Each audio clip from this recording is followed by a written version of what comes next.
మన రక్షకుడైనటువంటి యేసు ప్రభువారు మన వద్ద నుండి సర్వ రోగాలను తొలగిస్తానంటున్నాడు. ఎప్పుడు ఆయన రోగాలు తొలగిస్తాడు? దేవుని వద్ద ఏదైనా కార్యం పొందుకోవాలన్నా, దేవుని ద్వారా మనము ఆశీర్వదించబడాలన్నా, దేవుని ద్వారా మనము స్వస్థత పొందుకోవాలన్నా కొంత ప్రాసెస్ ఉంటుందండి. కొన్ని కండిషన్స్ ఉంటాయి.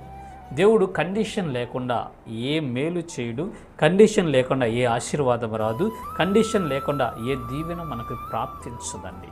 కండిషన్ పెడతాడు ఆయన. ఎప్పుడు ఆయన మన వద్ద నుంచి సర్వ రోగాలను తొలగిస్తాడు, ఎప్పుడు ఆయన మన వ్యాధి బాధలు స్వస్థత కలిగిస్తాడు, ఎప్పుడు మనకు రోగాలు రాకుండా ఆయన చేస్తాడు అంటే ఆయన యొక్క ధర్మశాస్త్రమును, ఆయన యొక్క ఆజ్ఞలను, కట్టడలను, విధులను మనము అనుసరించి గైకొన్నప్పుడు, ఆయన వాక్యానుసారమైన జీవితము కలిగి మనము జీవిస్తూ ఉన్నప్పుడు మన వద్ద ఉన్నటువంటి రోగములన్నిటినీ ఆయన తొలగిస్తాను అని వాగ్దానం చేశాడు. మనుష్యుడికి